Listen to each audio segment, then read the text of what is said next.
General Anil Chauhan, Chief of Defence Staff, General Upinder Dwivedi, Chief of Army Staff, Lieutenant General Retired Raj Shukla, Member Union Public Service Commission, Major General Retired B.K. Sharma, Director General United Service Institution of India, और हमारे दोस्त M जे अकबर साहब, arm forces के officers और veterans, Bharat सरकार के अन्य यहाँ पर अधिकारी वर्ग, डिप्लोमेट्स, मीडिया के मित्रों व अन्य देवियों व सज्जनों, आज लेफ्टिनेंट जनरल राज शुक्ला की book civil military fusion as a matrix of national power and comprehensive security के इस विमोचन के कार्यक्रम में मुझे उपस्थित होना यह अच्छा लगा है। सबसे पहले तो मैं लेफ्टिनेंट जनरल राज शुक्ला समेत आप सबको इस पुस्तक के लिए हार्दिक बधाई देता हूं। आप ये कहेंगे कि केवल लेफ्टिनेंट जनरल राज शुक्ला को ही आपने क्यों बधाई नहीं दी, हम सबको दे रहे हैं, क्योंकि इस पुस्तक को सरसरी तौर पर हमने देखा है और मैं कह सकता हूं कि यह हम सब के लिए उपयोगी है। इसलिए लेफ्टिनेंट जनरल राज शुक्ला के साथ साथ मैं आप सबको कांग्रेचुलेट कर रहा हूं। कोई भी किताब भले ही कुछ महीनों में या कुछ वर्षों में लिखी जाती है, लेकिन उसके पीछे उस लेखक का बरसों का एक्सपीरियंस और दशकों की इंस्पिरेशन और सैकड़ों वर्षों की नॉलेज और विजडम छिपी होती है।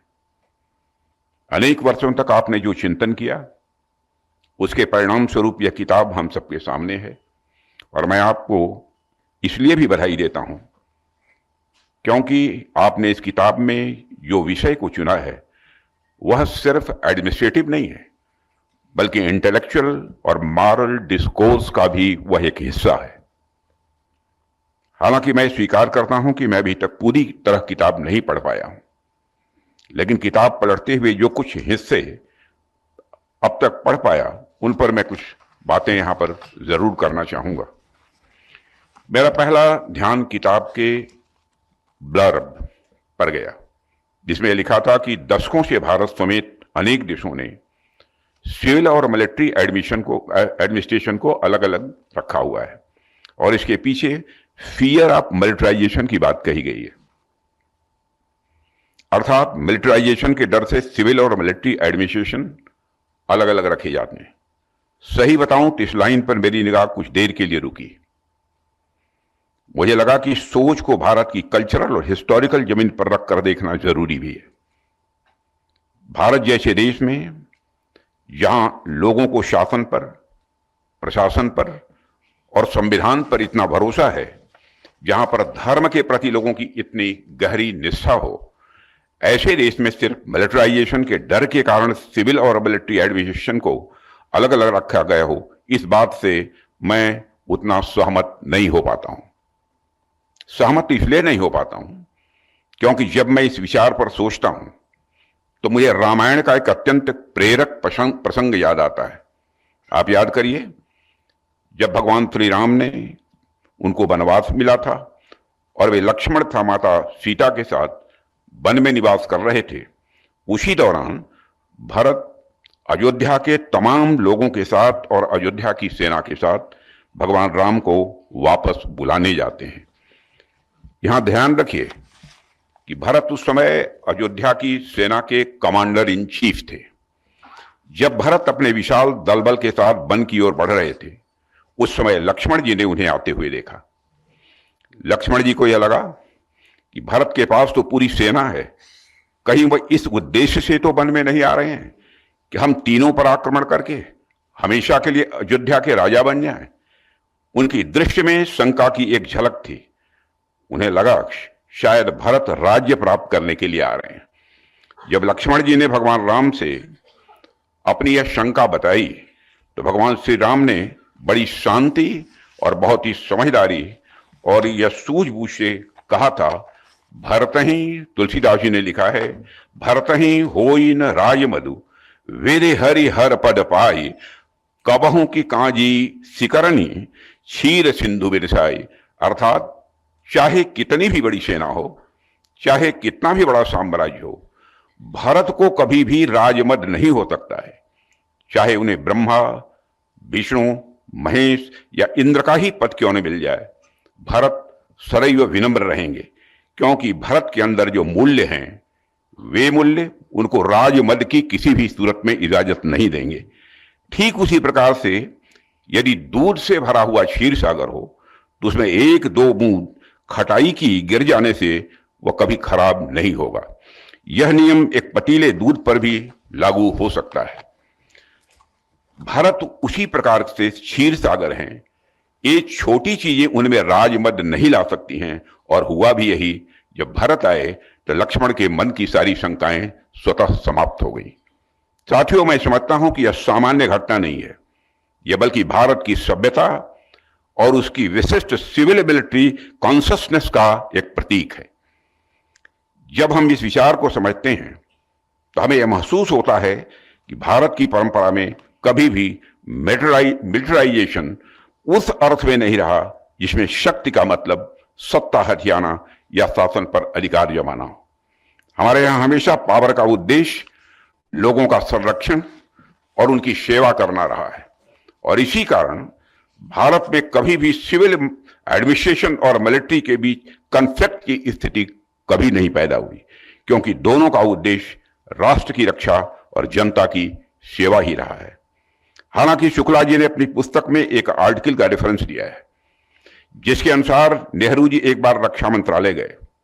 वहां उन्होंने यूनिफॉर्म में कुछ ऑफिसर्स को देखा। ऑफिसर्स को देखकर वह थोड़े से असहज हो गए और उन्हें लगा ये लोग यहां मंत्रालय में क्या कर रहे हैं। लेकिन यह सब पुरानी बातें हो गई हैं। आज ऐसा कुछ नहीं है। आज तो मैं खुद ही कई बार सीडीएस को या सर्विस चीफ्स को अपनी फोर्स की वर्दी में देखता हूं तो मेरा देश की सुरक्षा के प्रति विश्वास और या कॉन्फिडेंस लेवल कहिए और अधिक बढ़ जाता है और मेरा हौसला बुलंद होता है।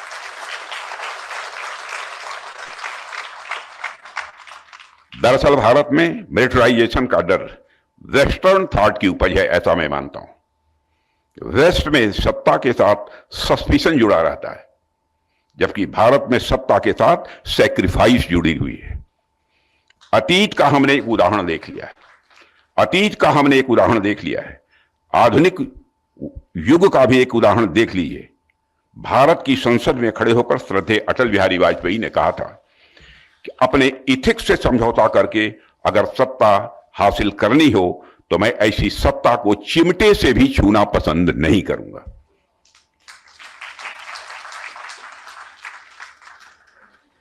और उनका एक भाषण शायद आपको याद होगा वो लाइन, उन्होंने कहा एक वोट का केवल अंतर था जिसमें उनकी पराजय हुई थी संसद में। उन्होंने कहा सरकारें आएंगी जाएंगी लेकिन देश रहना चाहिए। इसलिए मैं सत्ता प्राप्त करने के लिए अनैतिक साधन का उपयोग नहीं करूंगा, धन का उपयोग नहीं करूंगा। इस तरह का भाव तभी आ सकता है जब इस देश के अंदर सत्ता से भी ऊपर एथिक्स और मॉरलिटी को रखा जाए। और हमारा देश ऐसा ही है, इसकी संस्कृति भी ऐसी ही है। इसलिए मैं कतई स्वीकार नहीं कर पाता हूं कि भारत में मिलिटराइजेशन के डर से किसी सर्विस या उसके रोल को अलग किया गया हो। दरअसल सिविल और मिलिट्री एडमिनिस्ट्रेशन के बीच जो फर्क दिखाई देता है उसका कारण किसी तरह का आइडियोलॉजिकल डिफरेंस नहीं है, बल्कि इसका मूल आधार डिवीजन ऑफ लेबर यानी वर्क का साइंटिफिक डिस्ट्रीब्यूशन है। यह कंसेप्ट नया नहीं है। यह मानव सभ्यता की उन सबसे बड़ी अचीवमेंट्स में से एक है जिसने सोसाइटी को ऑर्गेनाइज्ड, एफिशिएंट और प्रोडक्टिव बनाया। डिवीजन ऑफ लेबर का सिंपल अर्थ है जिस व्यक्ति में जिस काम की एबिलिटी और स्किल है वही काम उसे दिया जाए, क्योंकि कोई भी व्यक्ति अकेले सब कुछ नहीं कर सकता है। एक ही व्यक्ति एक साथ न खेती कर सकता है, न खाना बना सकता है, न हथियार बना सकता है, न युद्ध लड़ सकता है और न इलाज कर सकता है। लेकिन अलग अलग व्यक्ति यह सारे काम जरूर कर सकते हैं, और इसी प्रिंसिपल्स के तहत सिविल और मिलिट्री को अलग रखा गया, जिसका सिर्फ यही उद्देश्य था कि हर क्षेत्र में प्रोफेशनलिज्म और एक्सलेंस को इंश्योर किया जाए। हां, अब जमाने की डिमांड कुछ और है। आज दुनिया डिवीजन ऑफ लेबर से आगे बढ़कर इंटीग्रेशन ऑफ पर्पस की ओर बढ़ रही है। आज दुनिया डिवीजन ऑफ लेबर से आगे बढ़कर इंटीग्रेशन ऑफ पर्पस की ओर बढ़ रही है। अब जरूरत इस बात की है कि हम अलग अलग जिम्मेदारियां निभाते हुए भी एक शेयर्ड विजन और कॉमन पर्पस के साथ काम करें। साथियों, हमारा सिविल एडमिनिस्ट्रेशन और मिलिट्री डिवीजन ऑफ लेबर के मामले में अलग जरूर है, लेकिन यह कहते हुए मुझे खुशी होती है कि हमारे प्रधानमंत्री जी ने सरकार में आते ही सबसे पहले इस बात पर ध्यान केंद्रित किया कि कोई भी प्रशासन साइलोस में रहकर काम नहीं कर सकता है और उसे एक दूसरे के साथ मिलजुल कर ही काम करना पड़ेगा। अगर हम इतिहास पर नजर डालें तो पाएंगे कि दुनिया की सभी महान शक्तियां केवल अपनी मिलिट्री स्ट्रेंथ के दम पर नहीं, दुनिया की तमाम जितनी भी महान शक्तियां हैं केवल अपनी स्ट्रेंथ पर ही नहीं बल्कि साइंस एंड टेक्नोलॉजी की ताकत के बल पर शीर्ष पर पहुंची है। यूरोप का इंडस्ट्रियल रिवॉल्यूशन इसका सबसे बड़ा उदाहरण है, जहां लैबोरेटरीज और यूनिवर्सिटीज में हुई डिस्कवरीज ने बैटल फील्ड पर विजय का रास्ता तैयार किया था। कोल्ड वॉर के दौर में भी हमने देखा कि दो सुपर पावर्स ने बिना एक भी गोली चलाए टेक्नोलॉजिकल सुपरमेसी की जंग लड़ी और उस समय यह बात पूरी तरह से स्पष्ट हो गई थी कि आने वाले समय में साइंटिफिक इनोवेशन और मिलिट्री स्ट्रेंथ को अलग अलग नहीं देखा जा सकता है। साथियों, आज दुनिया एक गहरे परिवर्तन के दौर से गुजर रही है और जिस गति से ग्लोबल ऑर्डर बदल रहा है उसी तरीके से, उसी तेजी से वॉरफेयर के तरीके भी बदल रहे हैं। अब युद्ध सिर्फ सीमाओं पर नहीं लड़े जाते, वे हाइब्रिड और असिमेट्रिकल स्वरूप ले चुके हैं और इनके थिएटर्स ऑफ कॉन्फ्लिक्ट जमीन से लेकर आउटर स्पेस तक फैले हुए हैं। ऐसे समय में ट्रेडिशनल डिफेंस आउटलुक अब पर्याप्त नहीं रह गया है। अगर हमें इन बदली परिस्थितियों का सामना करना है तो हमारी डिफेंस स्ट्रेटजीज को अधिक कोऑर्डिनेटेड, एडेप्टिव और प्री इम्प्टिव होना होगा और हमारी सरकार ने फ्यूचर रेडी और रोबस्ट आर्म फोर्सेस के निर्माण के लिए कई बोल्ड और डिसाइसिव रिफॉर्म्स भी किए हैं और ये रिफॉर्म्स भारत की नेशनल सिक्योरिटी के साथ साथ हमारी स्ट्रेटेजिक ऑटोनॉमी को भी इंश्योर करते हैं। इनमें से एक ऐतिहासिक कदम था चीफ ऑफ डिफेंस स्टाफ के पद का सृजन। यह निर्णय तीनों सेनाओं के बीच कोऑर्डिनेटेड और सिनर्जी को मजबूत करने की दिशा में एक महत्वपूर्ण मील का पत्थर साबित हुआ। ज्यों ही रक्षा मंत्रालय की जिम्मेदारी प्राप्त हुई थी, हम प्रधानमंत्री जी बैठे थे। प्रधानमंत्री जी ने उसी समय चर्चा की कि राजनाथ जी अब समय आ गया है कि सीडीएस के पद का क्रिएशन किया जाना चाहिए। अभी रिसेंट उदाहरण के रूप में आप ऑपरेशन सिंदूर को देख सकते हैं। ऑपरेशन सिंदूर के दौरान तीनों सेनाओं के बीच असाधारण ज्वाइंटनेस और इंटीग्रेशन को देखने को हम सबको मिला है। उस ज्वाइंटनेस और इंटीग्रेशन का परिणाम क्या हुआ, यह तो पूरी दुनिया ने देखा है। ऑपरेशन सिंदूर ने पाकिस्तान को चारों खाने चित्त करने का काम किया है और वह आज भी उस दर्द से वो भूल नहीं पाया है। और साथियों, यह पुस्तक लेफ्टिनेंट जनरल राज शुक्ला जी की सिविल मिलिट्री फ्यूजन की अवधारणा को आज की ग्लोबल जियोपॉलिटिक्स के परिप्रेक्ष्य में भी रखती है। और इस पुस्तक को पढ़ने के दौरान मेरे लिए एक इंपॉर्टेंट टेक अवे यह रहा है कि सिविल मिलिट्री फ्यूजन को केवल इंटीग्रेशन के रूप में नहीं बल्कि एक स्ट्रेटेजिक इनेबलर के रूप में देखा जाना चाहिए, ऐसा मेरा मानना है। यह ऐसा इनेबलर है जो इनोवेशन को बढ़ावा देता है, टैलेंट को बनाए रखता है और हमें टेक्नोलॉजिकल सेल्फ रिलायंस की दिशा में भी यह अग्रसर करता है। और यह फ्यूजन तभी संभव है जब हम अपनी civil industry, private sector, academia और डिफेंस सेक्टर को एक कॉमन नेशनल पर्पज के लिए जोड़ सकें। इससे हमारी इकोनॉमिक प्रोडक्टिविटी और स्ट्रेटेजिक एज भी स्वाभाविक रूप से कई गुना बढ़ जाती है। इसी सोच और इसी सिनर्जी के साथ हमें आगे बढ़ने की जरूरत है। साथियों, आज जब हम टेक्नोलॉजिकल एरा में प्रवेश कर चुके हैं तो हमारे लिए समझना आवश्यक है कि भारत में सिविल मिलिट्री फ्यूजन का स्वरूप कैसा होना चाहिए। हमें सिलेक्टेड टास्क और कोर चैलेंजेस की पहचान करनी होगी और बहुत ही एक बैलेंस्ड फोकस्ड अप्रोच भी अपनानी होगी ताकि हमारी सिविलियन टेक्नोलॉजिकल कैपेबिलिटीज का उपयोग इंटरनेशनल कन्वेंशंस को ध्यान में रखते हुए मिलिट्री डोमेन में भी प्रभावी रूप से किया जा सके।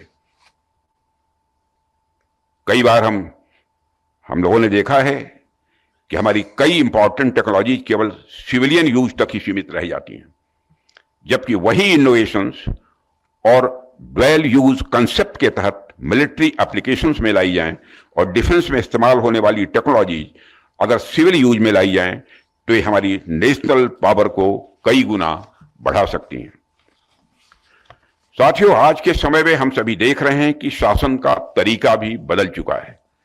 देश का विकास सरकार, प्राइवेट सेक्टर और सिविल सोसाइटी के बीच एक मजबूत कोलैबोरेशन से हो रहा है और इस समय हर विभाग, हर संस्था मिलकर काम कर रही है। इसे ही आज की भाषा में होल ऑफ गवर्नमेंट और होल ऑफ सोसाइटी अप्रोच कहा जाता है।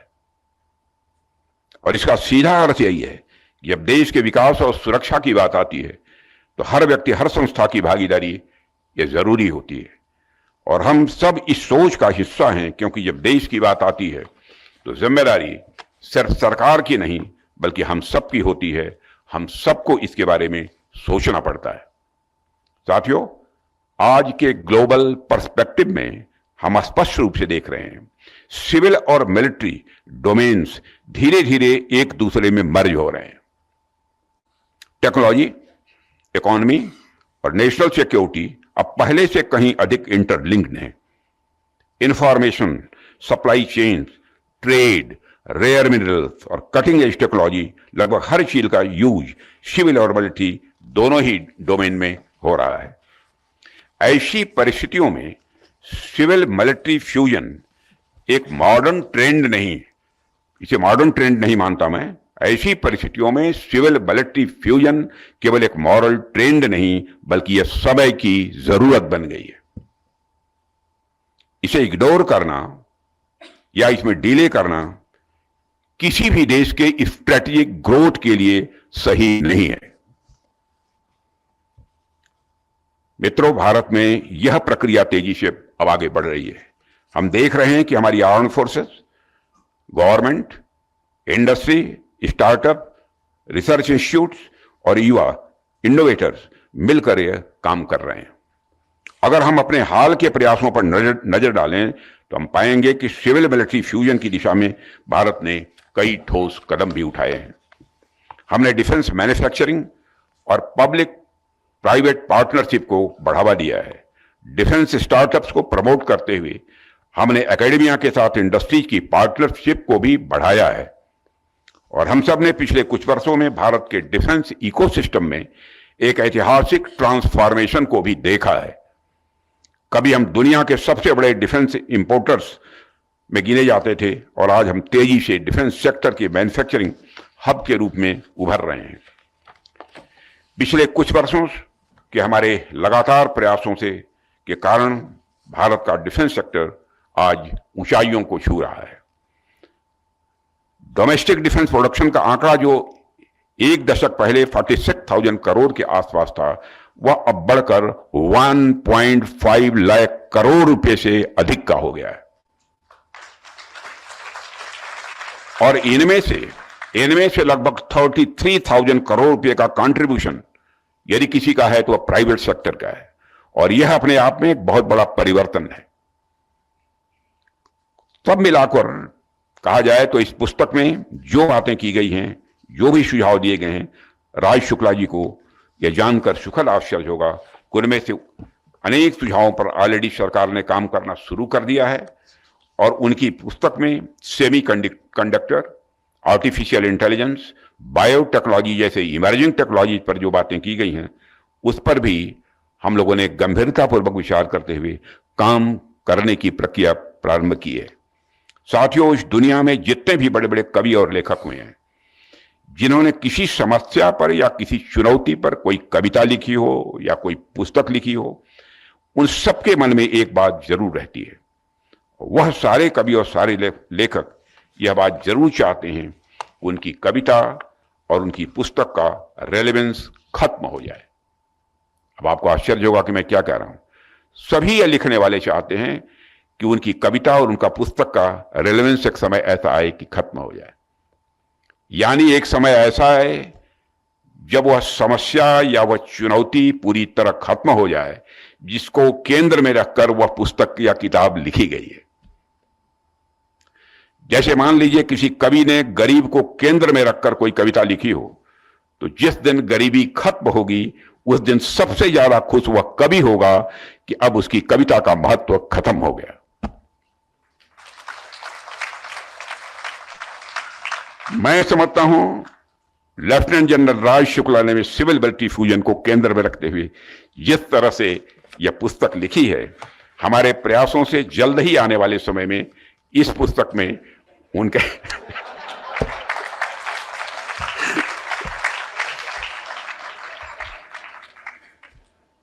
इस पुस्तक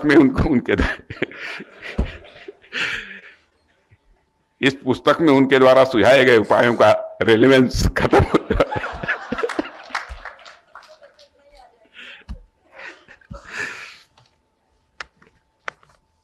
यानी कि राज शुक्ला जी के ऊपर आने वाले समय में एक और बड़ी जिम्मेदारी आने वाली है कि वह एक और नए विचार के साथ और एक नए सुझाव के एक नए विचार और एक नए सुझाव के साथ एक नई किताब लिखें।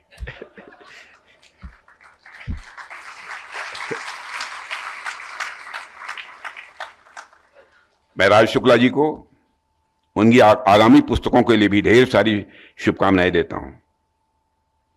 लेकिन मुझे लगता है कि आज इस कार्यक्रम में शायद वो अकेले आए हैं। अब सिविल लिबर्टी फ्यूजन की बात करते हैं।